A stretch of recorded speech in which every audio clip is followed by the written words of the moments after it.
Ticket ಘೋಷಣೆಗೂ ಮುನ್ನವೇ ಮೈತ್ರಿಯಲ್ಲಿ ಮುನಿಸು ಕಾಣಿಸಿಕೊಳ್ತಾ ಇದೆ. BJP ನಾಯಕರ ನಡೆಗೆ ಕುಮಾರಸ್ವಾಮಿ ಅವರು ಪರೋಕ್ಷವಾಗಿ ಕಿಡಿಕಾರಿದ್ದಾರೆ.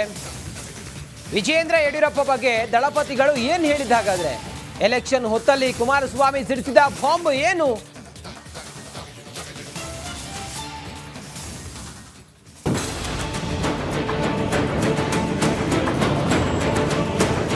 ಲೋಕಸಭಾ ಮಹಾಸಮರಕ್ಕೆ ಮೈತ್ರಿಯೊಂದಿಗೆ ಕಾದಾಟಕ್ಕಿಳಿದಿರುವ ದಳ ಕಮಲ ಕೂಟದಲ್ಲಿ ಟಿಕೆಟ್ ಘೋಷಣೆಗೂ ಮುನ್ನವೇ ಅಪಸ್ವರ ಕೇಳಿ ಬರ್ತಾ ಇದೆ.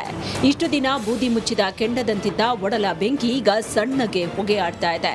ಬಿಜೆಪಿ ನಾಯಕರ ಬಗ್ಗೆ ಕುಮಾರಸ್ವಾಮಿ ಆಡಿರುವ ಮಾತುಗಳು ಬಂಡಾಯದ ಲಕ್ಷಣಗಳನ್ನ ತೋರಿಸ್ತಾ ಇದೆ. ಹೌದು, 28 ಕ್ಷೇತ್ರಗಳ ಪೈಕಿ ಬಿಜೆಪಿ 25 ಮತ್ತು ಜೆಡಿಎಸ್ 3 ಕ್ಷೇತ್ರಗಳಲ್ಲಿ ಸ್ಪರ್ಧೆ ಮಾಡುವುದಕ್ಕೆ ನಿಕ್ಕಿಯಾಗಿದ್ದು, ಮಂಡ್ಯ, ಕೋಲಾರ, ಹಾಸನದಲ್ಲಿ ನಮ್ಮ ಅಭ್ಯರ್ಥಿಗಳು ಕಣಕ್ಕಿಳಿತಾರೆ ಅಂತ ಸ್ವತಃ ಕುಮಾರಸ್ವಾಮಿಯೇ ಘೋಷಿಸಿದ್ದಾರೆ. 3ರಿಂದ 4 ಸೀಟನ್ನ ಇವತ್ತು ಕೊಡ್ತಾರೆ ಅಂತಕ್ಕಂಥ ನಂಬಿಕೆಯನ್ನು ನಾನು ಇಟ್ಕೊಂಡಿದ್ದೇನೆ. 2 ಸೀಟ್ ತಗೊಳ್ಳಿಕ್ಕೆ ನಾನು ಇಷ್ಟೆಲ್ಲ ಪ್ರಯತ್ನ ಪಡಬೇಕಾ, ಇಷ್ಟೆಲ್ಲ ಹೊಂದಾಣಿಕೆ ಬೇಕಾ ನನಗೆ? ಹಾಸನದಲ್ಲಿ ಮತ್ತು ಮಂಡ್ಯದಲ್ಲಿ ಈಗಲೂ ಹೇಳ್ತೀನಿ, ಸ್ವತಂತ್ರವಾಗಿ ನಮ್ಮ ಅಭ್ಯರ್ಥಿಗಳು ಗೆಲ್ತಾರೆ. ಸ್ವತಂತ್ರವಾಗಿ ಹೋದರೆ ಟ್ರಯಾಂಗ್ಯುಲರ್ ಕಂಟೆಸ್ಟ್ ಆದರೆ ಸುಲಭವಾಗಿ ಗೆಲ್ತೀವಿ, ಸುಲಭವಾಗಿ ಗೆಲ್ತೀವಿ.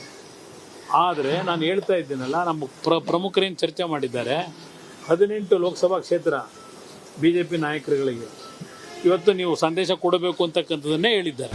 ಇಷ್ಟು ಮಾತ್ರವಲ್ಲ, ಮೈತ್ರಿ ಸಕ್ಸಸ್ ಆಗಬೇಕಾದ್ರೆ ನಾವು ಮಾತ್ರ ಅಲ್ಲ, ಬಿಜೆಪಿ ನಾಯಕರು ಕೂಡ ನಮಗೆ ಸಹಕಾರ ನೀಡಬೇಕು ಎಂದ ಎಚ್ಡಿಕೆ ಮುಂದೆ ಮೈತ್ರಿಗೆ ಪೆಟ್ಟು ಬಿದ್ದರೆ ನಾವು ಜವಾಬ್ದಾರರಲ್ಲ ಅಂತ ಬಿಗ್ ಬಾಂಬ್ ಸಿಡಿಸಿದ್ರು.